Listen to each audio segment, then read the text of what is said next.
welcome to all of you that have joined us this afternoon and to all of you online. The July 14th, 2026, 5 o'clock regular scheduled board meeting is now in session.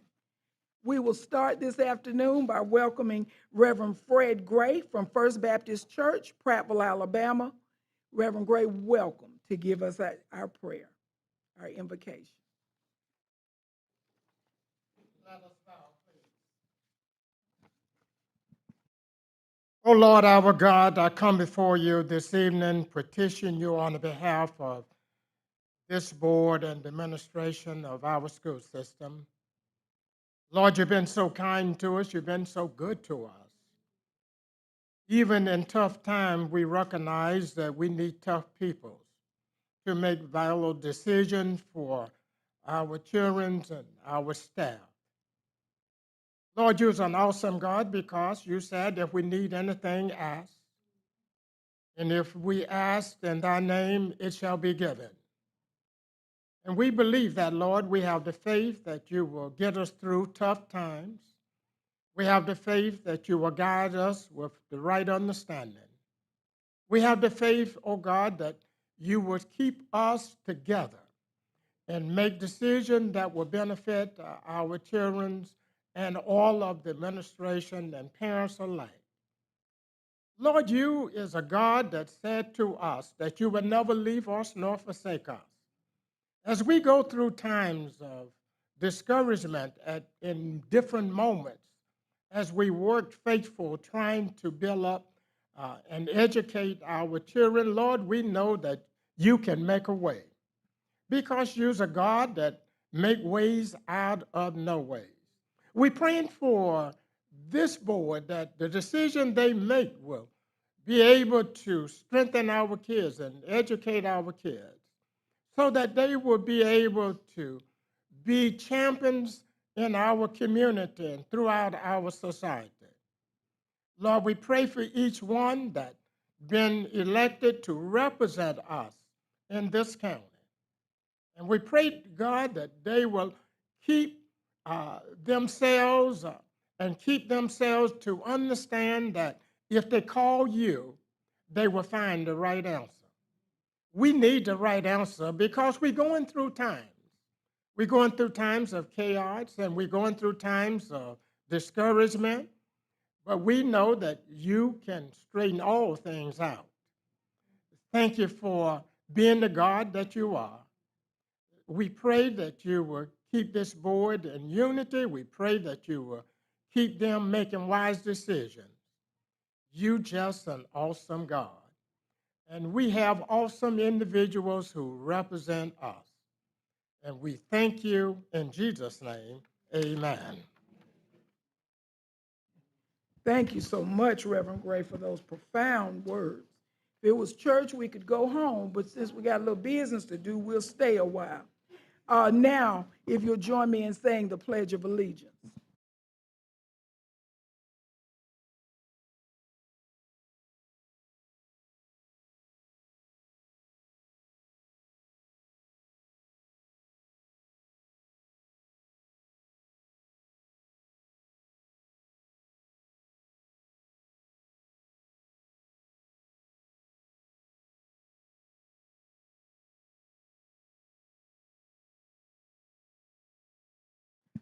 All right, we do have a quorum tonight.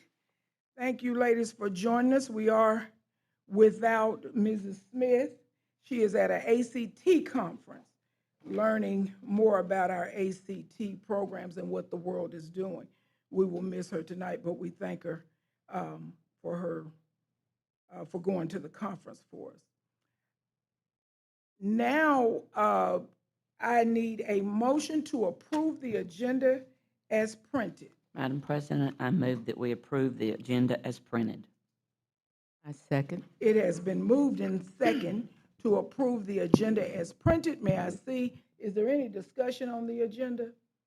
Hearing or seeing no discussion, may I see a show of hands of all of those in favor? It is unanimous. Thank you.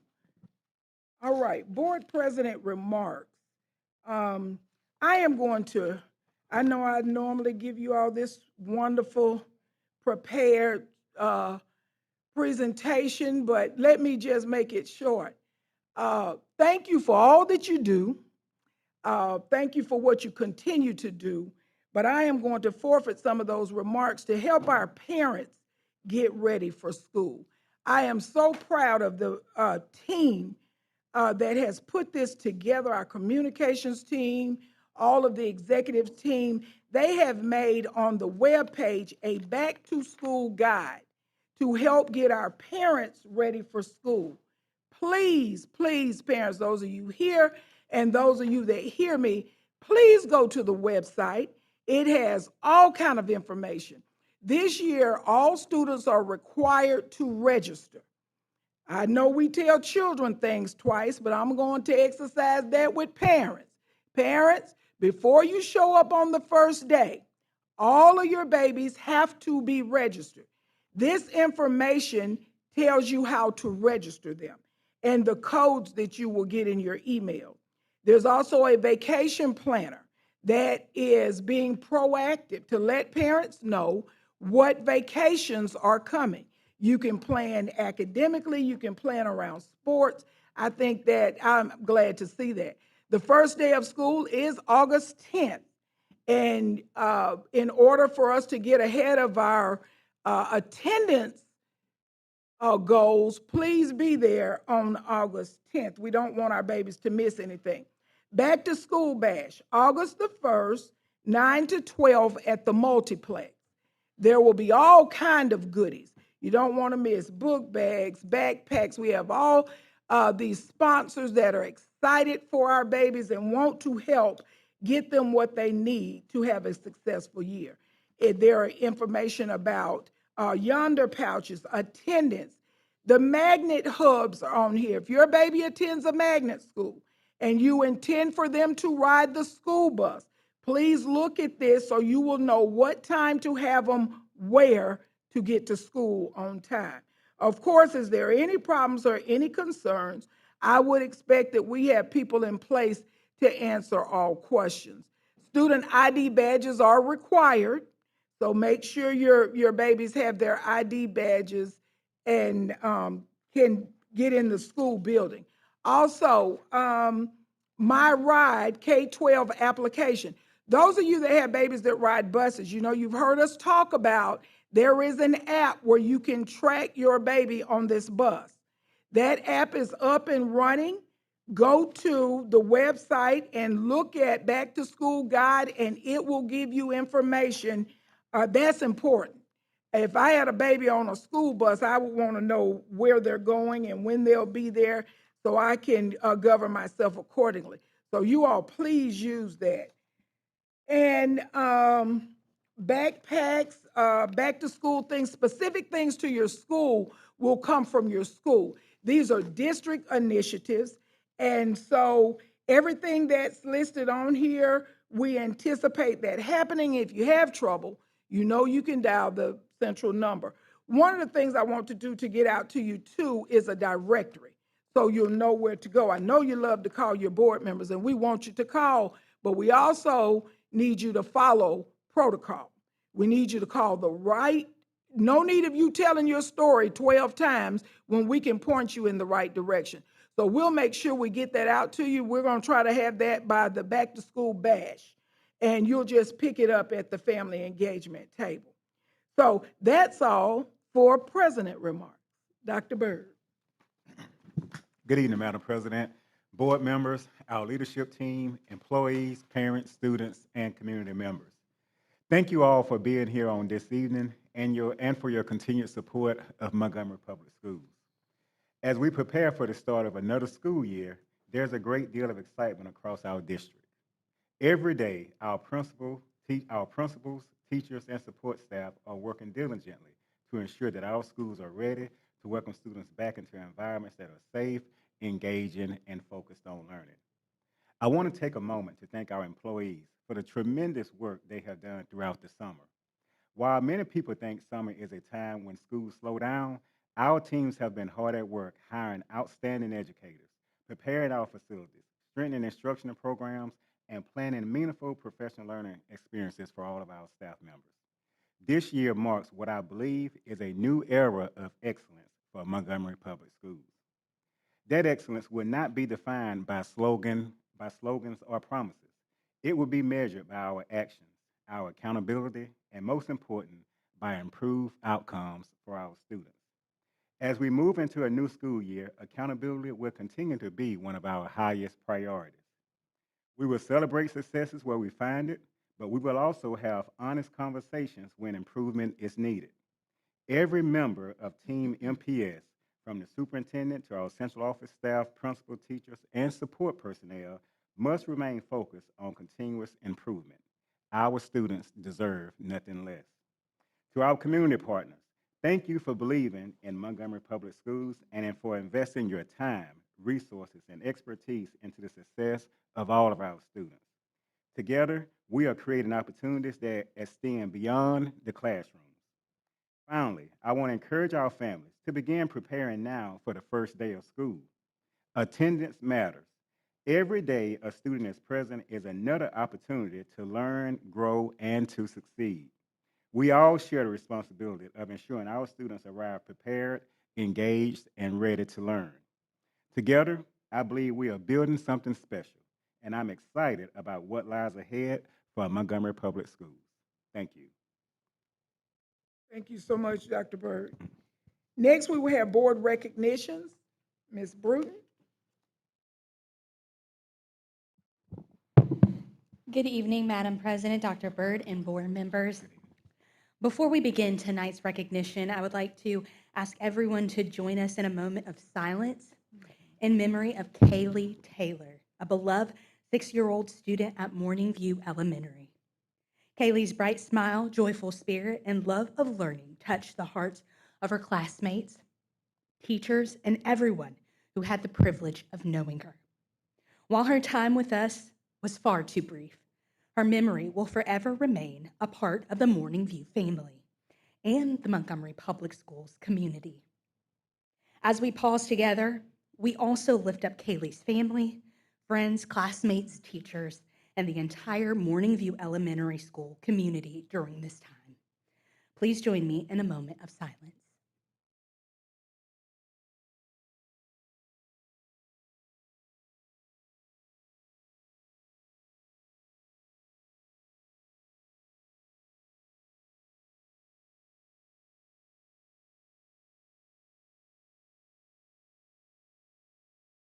Thank you.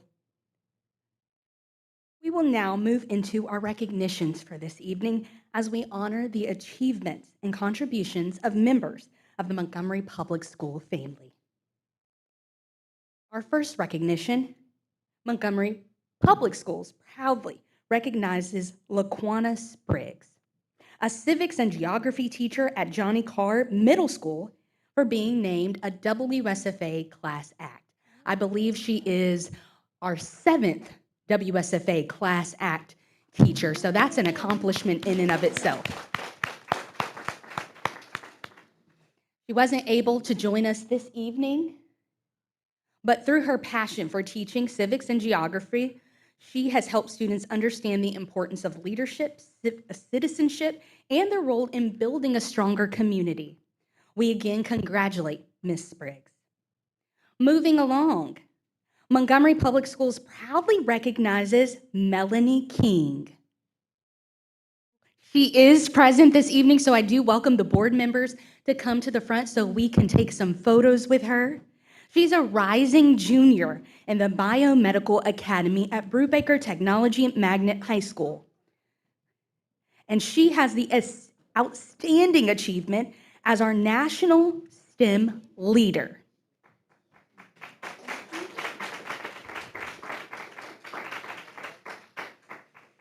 Melanie was selected as the 2025-2026 National STEM Ambassador, representing Montgomery Public Schools as the district's only student chosen for this program. She is also only one of 3 students selected from Alabama and one of 77 students nationwide to earn this prestigious honor. Throughout the year, she's participated in multiple virtual leadership activities. And then as part of the program, she developed a STEM passion project and she presented at the Inspire Momentum National Conference in Orlando. Again, Melanie, we celebrate you.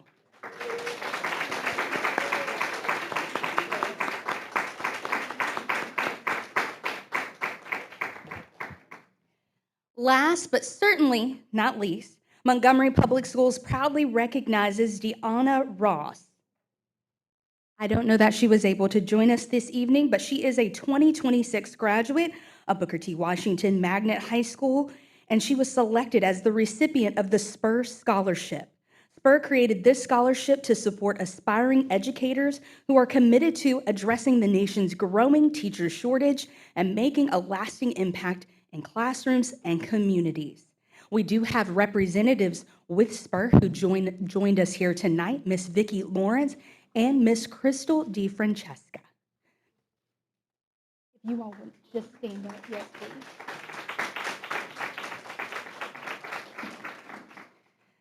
Deanna will be awarded a $5,000 scholarship in recognition of her commitment to becoming an educator. And she will attend Spelman College in Atlanta, Georgia, where she will major in elementary education as she begins her journey towards a career in teaching. Our Spur representatives, if you don't mind, we'd love to take a photo. I know she wasn't able to make it, but we will make sure that she gets this achievement.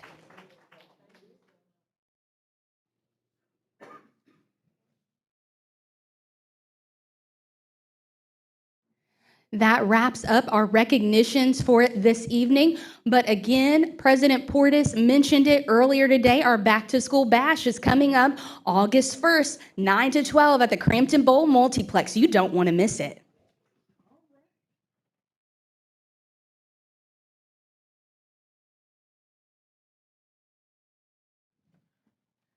Okay, Mrs. Bruton. And Mrs. Bruton is looking mighty youthful with her new hairdo. That's beautiful. And we'll have to keep that baby at Spelman on our docket, elementary education. We'll have to draw her back when she's finished. All right.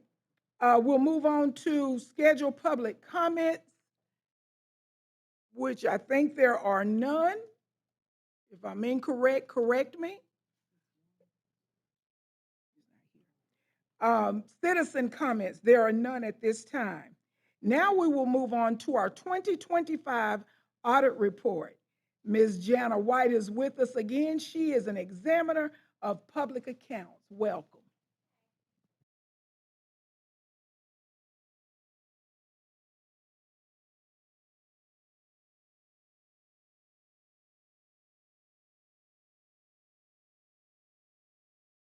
Oh, it's supposed to be green, sorry. In accordance with the provisions of Act Number 2006-196, Acts of Alabama, Code of Alabama 1975, Section 1613A 73D, commonly referred to as the School Fiscal Accountability Act, I am here on behalf of the State of Alabama Department of Examiners of Public Accounts to present our audit report on the Montgomery County Board of Education covering the period October 1st, 2024 through September 30th, 2025. We conducted our audit in accordance with generally accepted auditing standards and government auditing standards for the purpose of rendering an opinion on the financial statements and to determine whether the board complied with applicable laws and regulations. We also conducted an audit on the board's federal financial assistance programs in accordance with those same standards and the requirements of Title II U.S. Code of Federal Regulations Part 200, Uniform Administrative Requirements, Cost Principles, and Audit Requirements for Federal Awards, also known as Uniform Guidance. We issued an unmodified opinion on the board's financial statements as of and for the fiscal year ended September 30th, 2025. This means that the financial statements are presented fairly and in accordance with generally accepted accounting principles. In addition, we issued an unmodified opinion on the board's major federal financial assistance programs, which for the fiscal year were Supporting Effective Instruction State Grants, Student Support and Academic Enrichment Program, and the Child Nutrition Program. The local schools selected for comprehensive testing were South Lawn Middle, Brubaker Intermediate, Davis Elementary, and Lamp High Schools. All other schools were subject to limited testing. We reported the following findings in our report. Finding number 2025-1, Lamp did not follow established procedures related to receipts and deposits. And finding 2025-2, LAMP did not follow the established policies and procedures related to ticket sales. The entire report is available on our website at examiners.alabama.gov under the Audit Reports tab. This concludes my presentation. I would like to thank you and your central office staff for your assistance and cooperation through the audit process. We look forward to seeing you all again next year. Thank you. Thank you so much. Now we will have a response to the audit report by our CSFO, Ms. Watkins. Good evening, board members, President Portis, Superintendent Byrd. I do have the corrective action response that the board presented to the state examiners. I do think that it is important that the board and the public understand that things have been done and put in place in response to the findings that the examiners presented. The district has established comprehensive training programs for our local school bookkeepers and principals that include an annual financial training covering accounting procedures, cash handling requirements, documentation standards, and compliance expectations. In addition to these annual sessions, there are also monthly refresher trainings that are conducted by our local school accounting department along with our bookkeepers to make sure that if there are any areas of concerns or things that need to be addressed, that those are done at that time. We hold those refresher courses every month. The district also provides individualized training and technical assistance to the schools as needed, including direct support to the school identified in this finding. Additionally, local school personnel are made available to shadow experienced bookkeepers to strengthen their understanding of financial processes and internal controls. The district will continue to utilize these training methods while seeking additional opportunities to enhance the effectiveness of its professional development efforts. Ongoing monitoring, communication, and support will be provided to ensure that financial procedures are consistently followed and that all required documentation is maintained in accordance to the district's policies and audit requirements. As it relates to the second finding, our response was basically the same in that we also included that the district also provides athletic director training to discuss the importance of financial processes with gate receipts. Individualized training and technical assistance, again, are offered and provided to the schools as needed, including direct support to the school identified in the finding. Additionally, local school personnel, again, are made available to go out and support the bookkeepers, principals, and athletic directors when there is a need. We will continue to follow those processes as well as review documentation for completeness prior to filing our, we will review the documentation for completeness that the schools provide to us. Our local school accounting staff actually goes out to the schools at the end of each school year and does a mini audit of their financials at that time. We will continue with those processes as well as seek additional opportunities to enhance the effectiveness of our professional development for our local school accounting staff.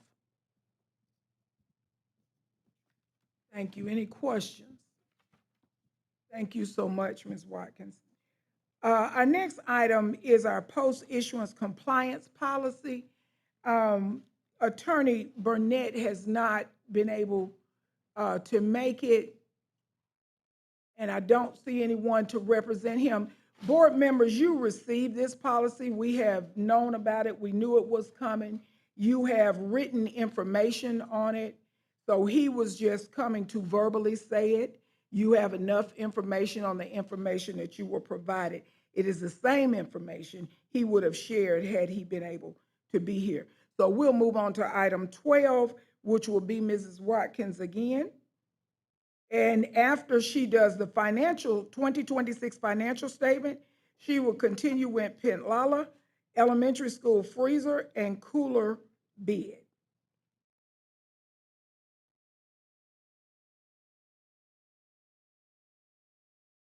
Ms. Watkins, don't allow Leslie to get you in trouble, please.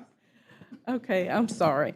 Let me just reiterate, as Ms. Portis stated regarding the policy, the issuance policy, compliance policy, it's been provided, I think, to you all. It's just a formality. He was he didn't make it clear that he was not going to be here. It is just a formality that just needs your board approval. Okay, yes, ma'am. Also, next, in front of you, you should have the financials for the month of May. May represents the 8th month of the fiscal year. In that package, you have a snapshot analysis, which is a high-level overview of our financials for the month of May. You also have a general fund recap of that snapshot analysis. You have the current month budget percentages. During the 8th month, we should be around 66.67%. You also have included the monthly and annual comparative statement of revenues and expenditures. This report represents our May expenditures for 2026 compared to the May expenditures of 2025, as well as a year-to-date for May 2025 compared to May of 2026. Additionally, you have the cash flow statement, which shows our incomes, our cash inflows for the month of May and the year-to-date, as well as our cash outflows for the month of May and our year-to-date there as well. And then you will also notice at the bottom, we break out the salaries and benefits as it relates to general fund. You have next included a visual of that same information. And then we also have our community donations included. That's a new report that we started including a few months ago. We appreciate the support of our community partners, and you will see the donations that were received in the month of May. You also have the F exhibits. Those are the reports from the State Department, as we are required to upload our financials monthly to the State Department, and these reports generate directly from their website. I'm going to go back and focus on the snapshot analysis. As you will see, our actual compared to budget revenues for the month of year-to-date as of May and our expenditures. You will see that we've received 76% of our budget as of May. We're a little bit further along than that as we look at that through July. You also see our local revenue comparisons. You'll see our county regular ad valorem, our sales tax, gasoline tax, and our district regular ad valorem as compared to last year. Again, those numbers sometimes look a little different from the prior year because the timing of the receipts of those revenues can vary from month to month. We also have our general fund total payroll expenditures compared to May of 2025, and then our general fund balance analysis. You'll notice that the balance as of May 2026 compared to May of 2025 has a drastic decrease. And I will say that the decrease in the fund balance during the month of May is representative of the capital projects that are being covered out of general fund until the bonds are let, and that process should be completed in mid-August. Of the $113 million that's in the general fund, you'll notice that the grand majority of those funds are tied up into funding sources that can only be spent according to how they can be. For example, as I always point out, transportation has $7.8 million. Those funds can only be spent on transportation. Pre-K, summer school, our summer learning, our foundation, those funds are specifically geared to certain initiatives. So our actual local general fund balance, you will notice, is $71.4 million. Those are our discretionary funds. And then one other thing I do want to add is that when I present these reports monthly, this is our operating funds. So it doesn't reflect special revenue, which is federal dollars, or capital. This is just our operating funds, which we're required to present publicly each month. And that is all I have. If there are any questions. Yes, ma'am. Dr. King? Yeah, I just want to be clear on you said our general fund had 113 as opposed to 121, and that there was a 7.4 discrepancy. So did I hear you say that 7.4 went to the capital? Yes, ma'am. Okay, that's our building. That's Yes, ma'am. our schools. Yes, That's why. ma'am. Yes, ma'am. The construction that's going on right now. Good. Yes, ma'am. And that number is compared to where we were last year at the same period in time. Okay. So were we paying out less Construction last year? I would say yes. If you notice, we're kind of further along with the Percy Julian, Right. and until that bond is let, those expenditures are being covered by general fund right now. All right, any other questions? Thank you so much. Yes, ma'am. And I know you'll stay so you can do the bid. I'm sorry, I'm filling in for Chad tonight as well. That's right, that's right. You should also have in front of you the Pent Lala freezer cooler bid. What's there?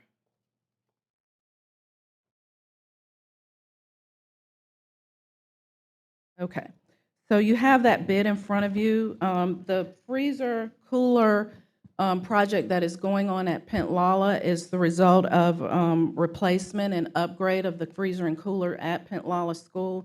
I know that CNP has quite a few projects that they're pushing through to improve some of the needs at some of our schools as it relates to our cafeterias. This particular one was required to be bid out, and so you have the tabulation sheet in front of you, and with your approval, it would be awarded to the lowest bidder. Very good. Any questions on this bid process? Thank you so much, Ms. Watkins. Next, we will have our Ed Farm Service Agreement, Chisholm Elementary School Innovative Lab. Dr. King. Good afternoon, or good evening, President Portis, Dr. Byrd, all board members. I am coming to request that the board accept this presentation for the Chisholm Ed Forms Innovation Lab. I had presented this before, initially on May 20th at a board work session, and then it was approved on June 9th at a regular board meeting. But the issue is that the service agreement was different than the documents that I had presented. And so we also had to vet the agreement to make sure the language was consistent with what we had proposed initially. And so all of that has been taken care of with our legal review and our purchasing department process. So I'm just presenting it to you for not only present it, and you do have a copy of it, and also approval for later on the consent agenda. This particular proposal is funded fully by turnaround funds, and it's our hope once that we get it approved, we can expedite the process to get the labs up and running. So, I do apologize for the delay in regarding the actual service agreement in this particular format. Okay, Dr. King, so am I understanding you to say that this is the same contract except for some legal language that was corrected or changed? Well, it's actually, the service agreement is the contract. The proposal was a proposal when we presented it before. It didn't have any legal language, and then so we had to make sure that Ed Farms, when they sent that to us, then we had to vet it. So it was two different forms that they sent us. So we took the time to then look at the service agreement and then make sure that all the legal language was there and that it really spoke to what the proposal was that we presented previously. Very good. Thank you, Ms. Cloud. So now we're approving the actual contract and not just the proposal? Yes, ma'am. Yes, Thank ma'am. you. Yes, ma'am. Any other questions for Dr. King? Thank you so Thank much, you. sir. All right, we're moving into our consent agenda. Dr. Byrd? Thank you, Madam President, board members. At this time, Superintendent requests your approval of the consent agenda, action items 15A through 15G. Madam President, I move that we approve consent agenda items items 15A through 15G. And I second it. Very good. It has been moved and second to accept the superintendent's recommendation for items 15A through 15G. Are there any discussions on any of those items? Hearing none or seeing none, I move for a vote for all those in favor. It is unanimous. Thank you so much, Dr. Byrd. consider for approval. Thank you. Yes, ma'am, thank you. Superintendent requests your approval of action item 16A, personnel report, certified personnel. Superintendent has made a recommendation. I need a motion to accept his recommendation for item 16A, personnel report, certified personnel. Madam President, I move that we accept the superintendent's recommendation to consider for approval item 16A, personnel report, certified personnel. I second. Very well. It has been moved in second. Any discussion on this item? Hearing or seeing no discussion, I ask for a vote for item 16A, personnel report, certified personnel. It is unanimous. Thank you. Dr. Byrd? Thank you. Superintendent requests your approval of action item 16B, personnel report, certified personnel addendum. Superintendent has made a recommendation for item 16B, personnel report, certified personnel addendum. May I have a motion? Madam President, I move that we accept item 16B, personnel report, certified personnel addendum. Very well. May I have a second? I second. It has been moved and second to accept item 16B, personnel report, certified personnel addendum. Is there any discussion on this item? Hearing or seeing no discussion, I ask for a vote for item 16B. Okay, that motion passes. Dr. Byrd? Thank you. Superintendent requests your approval of action item 16C, personnel report, classified personnel. The superintendent has made a recommendation, I'll fix it. Superintendent has made a recommendation for item 16C, personnel report, classified personnel. May I have a motion? Madam President, I move we accept the superintendent's recommendation for item 16C, personnel report, classified personnel. I second it. It has been moved and second to accept item 16C. Any discussion on that item? Hearing or seeing no discussion, may I see a show of hands of all of those in favor for item 16C? It is unanimous. It is unanimous. And as just a point of clarity, the last motion, 16B, was unanimous. I missed a hand. Thank you so much. Dr. Byrd? Thank you. Superintendent requests your approval of action item 16D, supplemental personnel minutes. Superintendent has made a recommendation to accept item 16D, supplemental personnel minutes. May I have a motion to accept this item? Madam President, I move to accept the superintendent's recommendation of item 16D, supplemental personnel minutes. I second it. Thank you. It has been moved and second to accept item 16D, supplemental personnel minutes. Any discussion on that matter? Hearing or seeing no discussion, may I see a show of hands of all of those in favor?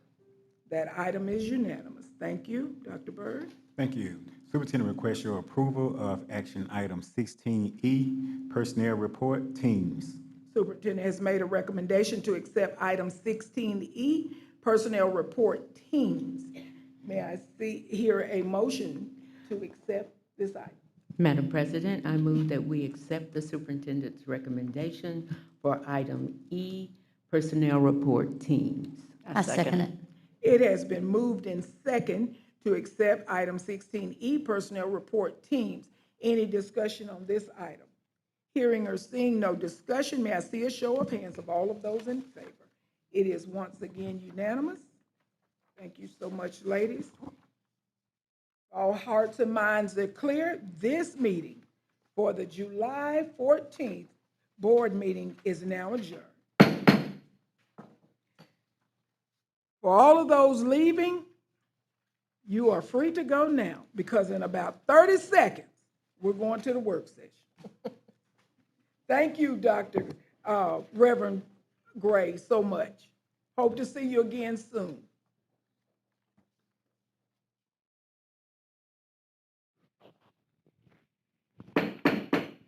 Our work session is now called to order. We still have an establishment of a quorum. May I hear a motion to accept this agenda as printed? Madam President, I move to accept the agenda as printed. I I second it. second it. It has been moved in second to approve the agenda as printed. May I see a show of hands for all of those in favor? Thank you. It is unanimous. We will now receive his information. First, from Volker, we have our friend, Mr. Czar, with us to present this afternoon. Welcome, Pate.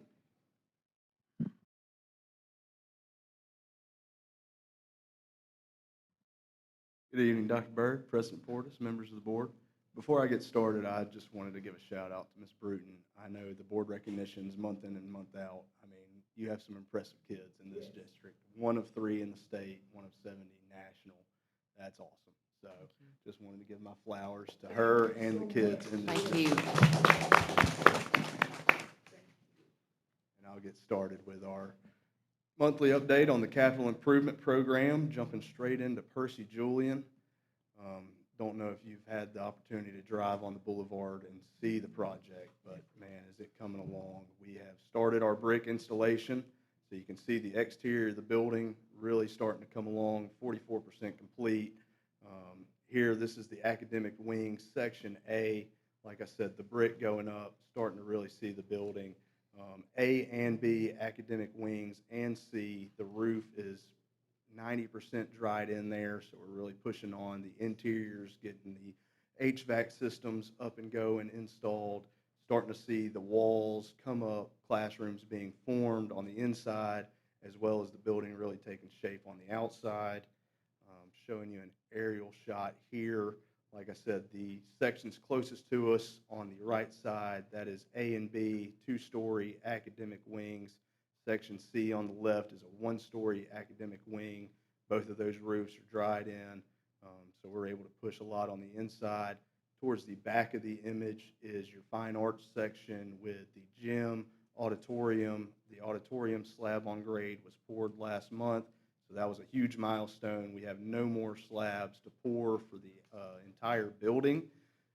Walls going up, structural steel in the storm shelter is starting, which will be a huge milestone for us to get that lid, the state inspections, all that incorporated.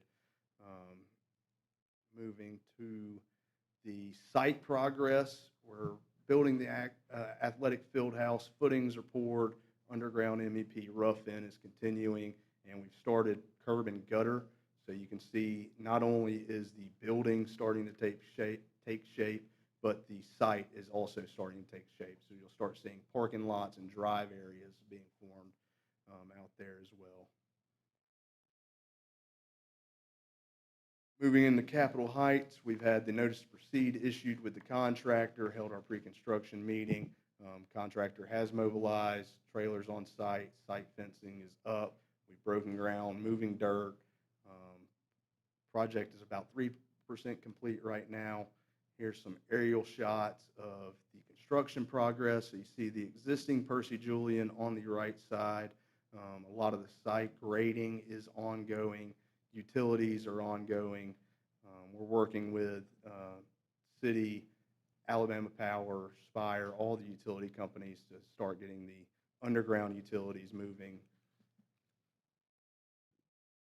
As you see on the right side image, a lot of the material for all those utilities that I just mentioned is on site and delivered. So work is progressing, and we're moving quick as long as weather allows us.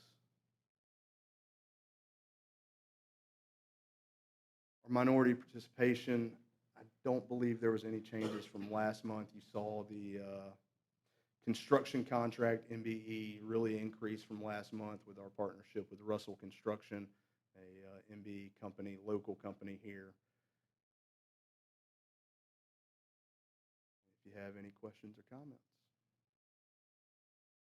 Any questions or comments? I think it's so amazing to see Capitol Heights being built behind Percy Julian. That's amazing.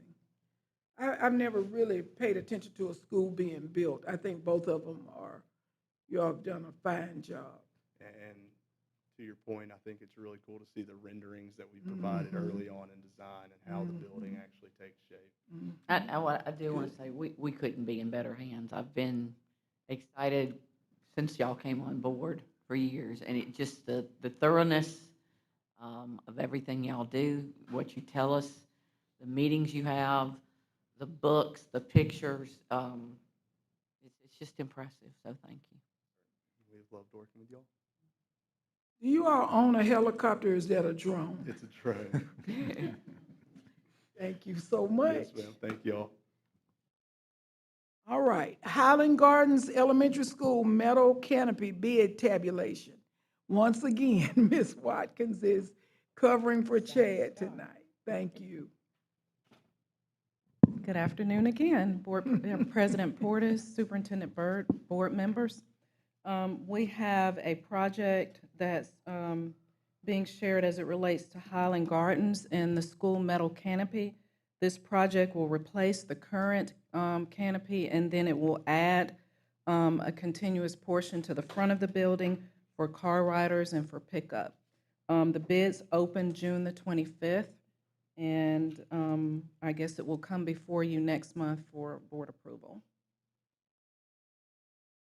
Thank you so much. Any questions on that? Thank you, Ms. Watkins. I think you may be off duty for now.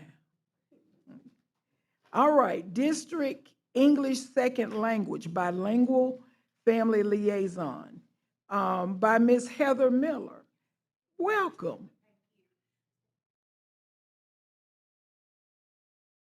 Thank you. Thank you very much. Good evening, Madam President, members of the board, and Superintendent Byrd. I'm not sure, did you all get the rationale for us? Okay, perfect. Just wanted to make sure you have that data kind of in front of you as I go through a few details about it. So tonight, I'm presenting for two positions that will strengthen Montgomery Public Schools' ability to serve our multilingual students and families. The first position is a district ESL family liaison and interpreter. And our second is a part-time itinerant bilingual paraprofessional. And that one would kind of provide feeder zone support to schools based on need.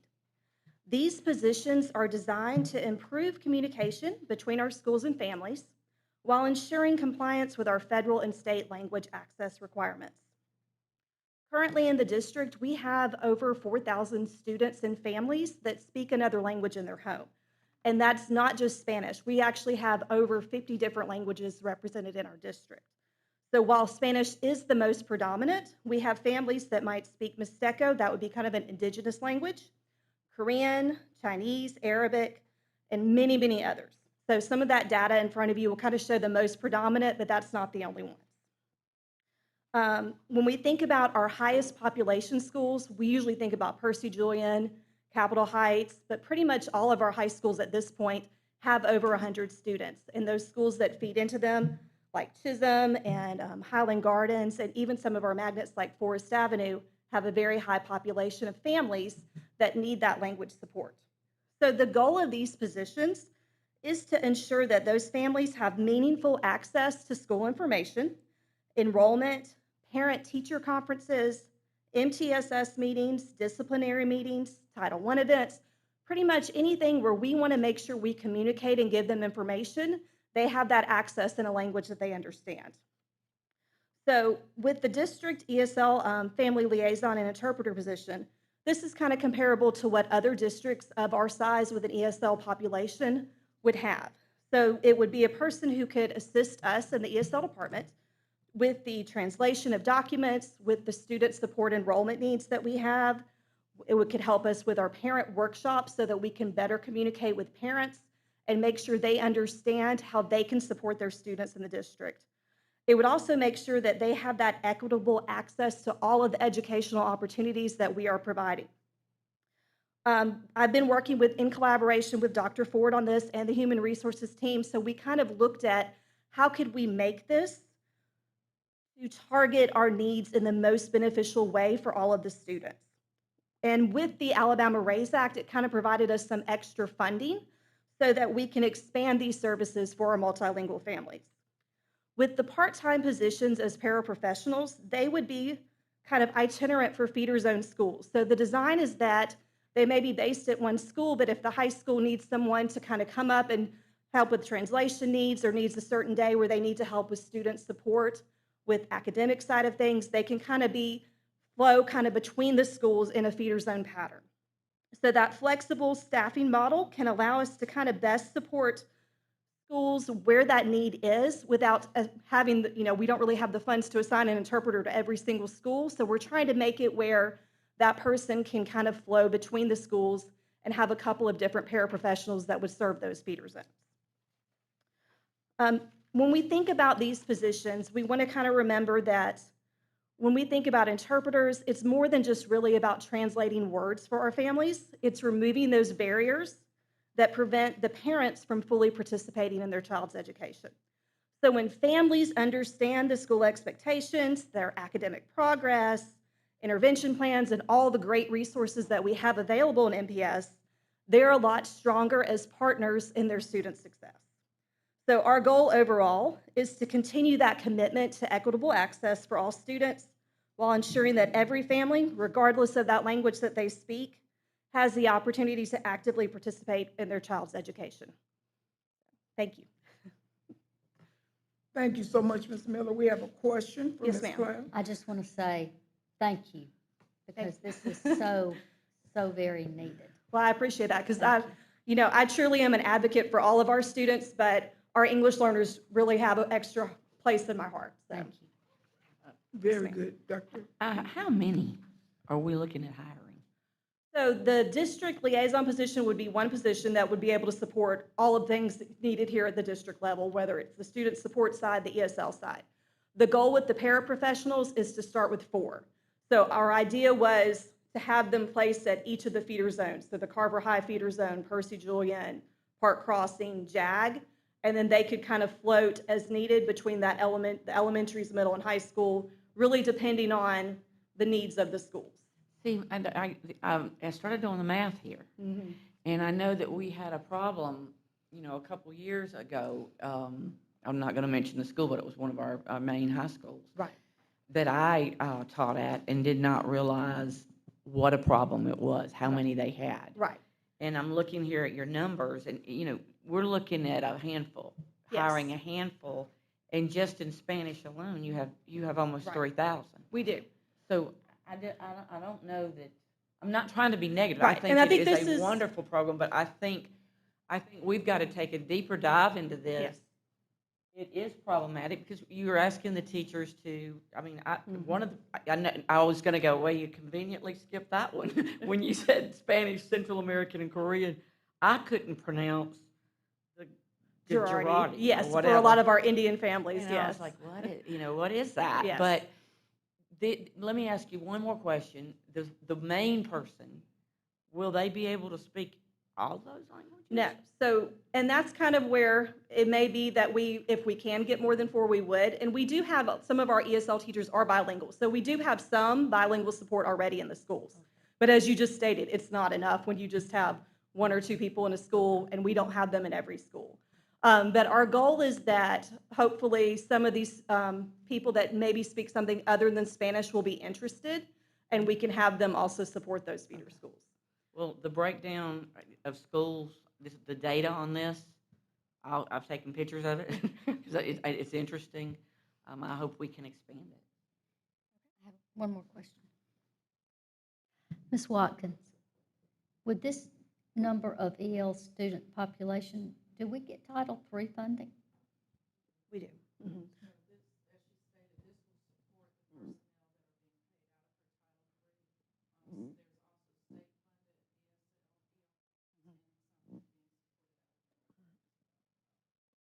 Okay, thank you.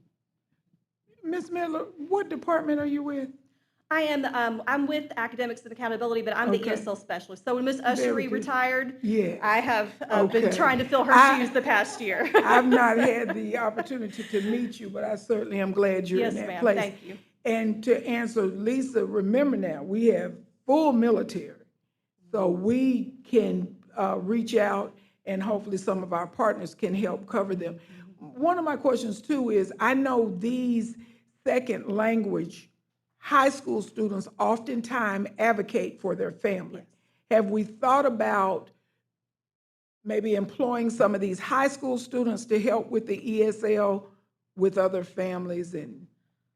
That might be a. We have, that if we was kind of could. floated as an idea. It would have to Okay. be looked at, obviously, if it's Right. during school hours and they're in school, how that Right. would work. Right. But that is, I know when we initially kind of floated this idea and kind of got a survey of the interest in the community, we have had several people reach out about part-time positions and contract work of how they could, help with Good, interpreting, so. good. Thank you so much. Thank you. And if we can convince them about dual enrollment, they won't be in school all day. They can That's come right. to work, can't they? All right, right, thank you thank so you. much. All right, unfinished business. Any board members have any unfinished business? Ms. Cloud?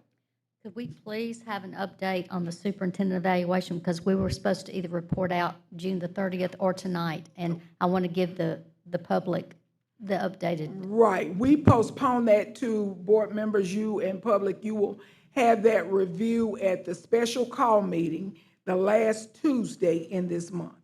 Thank you. So we'll get you out that information in plenty of time and get that review for you. Any other unfinished business?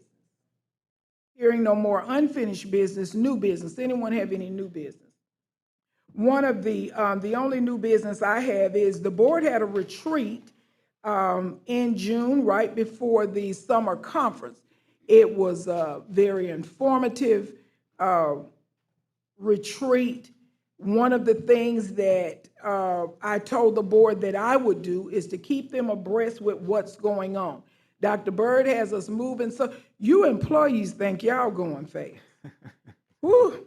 But he has us moving, and we're enjoying every bit of it. However, we do need to know what's going on because it helps the district when we have this body to advocate for what we're doing. So I want to keep them abreast of that. I will send out an email about that information. Another piece of business that we went over was board protocol. If we give children a guideline to go by and we expect them to do what they're supposed to do, we give staff that same opportunity, then the board should be governed accordingly. So they were given the document. It will be brought up at the special call meeting for a vote, and we will put it in place.